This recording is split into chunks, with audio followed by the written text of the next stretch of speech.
കപ്പ വെച്ചിട്ട് ഏത് നേരം കിട്ടിയാലും ചിലർക്ക് കഴിക്കാൻ ഒരുപാട് ഇഷ്ടമുള്ള ഒരു അടിപൊളി ഐറ്റമാണ് കേട്ടോ ഇന്ന് ഷെയർ ചെയ്യുന്നത്. പ്രത്യേകിച്ച് ഇത് തട്ടുകടകളിലൊക്കെയാണ് കൂടുതൽ കിട്ടുക, അല്ലാതെ വലിയ വലിയ ഹോട്ടലുകളിലൊന്നും കിട്ടുന്ന ഒരു ഐറ്റം അല്ല. പിന്നെ നമുക്ക് കഴിക്കണം എന്നുണ്ടെങ്കിൽ വീട്ടിൽ തന്നെ തയ്യാറാക്കി എടുക്കണം. അപ്പോൾ ഇതിനായിട്ട് ആദ്യം തന്നെ നമ്മൾ കപ്പ ഒന്ന് തൊലി കളഞ്ഞെടുക്കുന്നുണ്ട്. എന്നിട്ട് ഇതുപോലെ ചെറുതായിട്ടൊന്ന് മുറിച്ചെടുത്തിട്ടുണ്ട് കേട്ടോ കപ്പ. ഇനി നമുക്കിത് വേവിക്കാനായിട്ട് വെക്കാം. അപ്പോൾ അതിനായിട്ട് ഇതിലേക്ക് ആദ്യം പാകത്തിനുള്ള ഉപ്പ് ചേർത്ത് കൊടുക്കാം. പിന്നെ കുറച്ച് കൂടുതൽ വെള്ളം ഒഴിച്ചു കൊടുക്കണം കേട്ടോ. കപ്പയുടെ മുകളിൽ വരുന്ന രീതിയിൽ തന്നെ കുറച്ച് കൂടുതൽ വെള്ളം ഒഴിച്ചിട്ടാണ് നമ്മൾ കപ്പ വേവിച്ചെടുക്കുന്നത്. അപ്പോൾ ഇത് നമുക്ക് വെള്ളം കൂടെ ഒഴിച്ചു കൊടുത്തിട്ട് വേവിച്ചെടുക്കാം. അപ്പോൾ ഇതുപോലെ ഒന്ന് വെന്ത് കഴിഞ്ഞാൽ പെട്ടെന്ന് തന്നെ കപ്പ വെന്ത് കൂട്ടും കേട്ടോ. അപ്പോൾ വെന്ത് കഴിഞ്ഞാൽ പിന്നെ നമുക്ക് ഇതിലുള്ള വെള്ളമൊക്കെ ഒന്ന് ഊറ്റി കളയണം.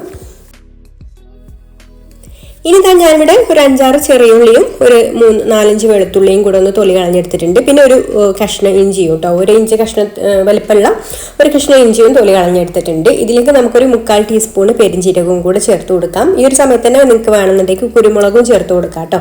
എന്നിട്ട് ഇത് നന്നായിട്ടൊന്ന് ചതച്ചെടുക്കുക. അപ്പോൾ ഇതുപോലെ ചതച്ചെടുത്തതിന് ശേഷം ഞാനിവിടെ 1 കിലോഗ്രാം ബീഫ് നന്നായിട്ട് കഴുകി വൃത്തിയാക്കി എടുത്തിട്ടുണ്ട്. അപ്പോൾ ബീഫിൽ നമ്മൾ കൂടുതൽ നെയ്യും എല്ലൊക്കെ ഉൾപ്പെടുത്തിയിട്ടുണ്ട് കേട്ടോ. ഇനി ഇതിലേക്ക് ഒരു തക്കാളി, ഒരു ചെറിയ കഷ്ണം തക്കാളി മുറിച്ചതും കുറച്ച് കറിവേപ്പിലയും.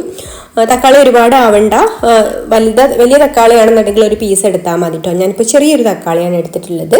ഈ പാകത്തിനുള്ള ഉപ്പും പിന്നെ ഒരു 3/4 ടീസ്പൂൺ മഞ്ഞൾപ്പൊടിയും ഒരു 1.5 ടീസ്പൂൺ മുളക് പൊടിയും 1 ടീസ്പൂൺ മല്ലിപ്പൊടിയും പിന്നെ 1/2 ടീസ്പൂണ് ഗരം മസാലയും കൂടി ചേർത്ത് കൊടുത്തിട്ട് നന്നായിട്ട് ഇതുപോലെ ഒന്ന് കൈകൊണ്ട് തന്നെ കുഴച്ചെടുക്കുക. എന്നിട്ട് ഇതിലേക്ക് 1 ഗ്ലാസ് വെള്ളവും കൂടി ഒഴിച്ചു കൊടുത്തിട്ട് കുക്കർ അടച്ച് വെച്ച് നന്നായിട്ടൊന്ന് വേവിച്ചെടുക്കാം. വേവാനെടുക്കുന്ന സമയം ബീഫിൻ്റെ മൂപ്പ് അനുസരിച്ചിട്ട് അങ്ങോട്ടും ഇങ്ങോട്ടും ഒക്കെ വരും കേട്ടോ. അപ്പോൾ ഒരു വിസിൽ കഴിഞ്ഞതിന് ശേഷം പിന്നെ ലോ ഫ്ലെയിമിൽ വെച്ചിട്ട് നന്നായിട്ടൊന്ന് വേവിച്ചെടുക്കാം. അപ്പോൾ ഇതുപോലെ ഒന്ന് വെന്ത് കഴിഞ്ഞാൽ ബീഫിൽ ഇതുപോലെ കുറച്ച് വെള്ളം വേണം. അതിലേക്ക് നമ്മൾ വേവിച്ചെടുത്തിട്ടുള്ള കപ്പ ചേർത്ത് കൊടുക്കാം. കപ്പ ചേർത്ത് കൊടുത്തിട്ട് ഒന്ന് മിക്സ് ചെയ്ത് കൊടുക്കുക. എന്നിട്ട് നമ്മൾ വീണ്ടും ഒന്നും കൂടെ ഒരു വിസിലും കൂടെ വരുത്തുന്നുണ്ട്. കാരണം അപ്പോഴാണ് കേട്ടോ കൂടുതൽ ടേസ്റ്റ് ഉണ്ടാകുക. ഈ ബീഫിൻ്റെ സ്റ്റോക്കൊക്കെ കപ്പയിലേക്ക് ഒന്ന് നന്നായിട്ട് പിടിക്കാൻ വേണ്ടിയിട്ടാണ് നമ്മൾ ഇതുപോലെ ഒരൊറ്റ വിസിലും കൂടെ ഒന്ന് വരുത്തി വേവിച്ചെടുക്കുന്നത്. അപ്പോൾ ഇതുപോലെ ഒന്ന് വെന്ത് കഴിഞ്ഞാൽ ആവിയൊക്കെ പോയതിന് ശേഷം തുറന്നെടുക്കുക. എന്നിട്ട് നമുക്ക് ഇത് നന്നായിട്ടൊന്ന് ഉടച്ചെടുക്കണം. ഇപ്പോൾ കപ്പ നന്നായിട്ട് വെന്തിട്ടുണ്ട് കേട്ടോ, നന്നായിട്ട് വെന്തിട്ടുണ്ട്. അപ്പോൾ ആ ഒരു ബീഫിൻ്റെ സ്റ്റോക്കൊക്കെ കപ്പയുടെ ഉള്ളിലേക്ക് കയറിയിട്ടുണ്ട്.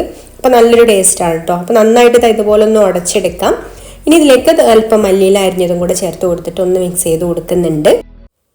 ഇനി ഇതുപോലെ ചെറിയൊരു പാൻ സ്റ്റൗവിൽ വെച്ച് കൊടുത്തിട്ടുണ്ട്. അതിലേക്ക് നമുക്കൊരു 1.5 ടേബിൾ സ്പൂൺ വെളിച്ചെണ്ണ ഒഴിച്ചു കൊടുക്കാം.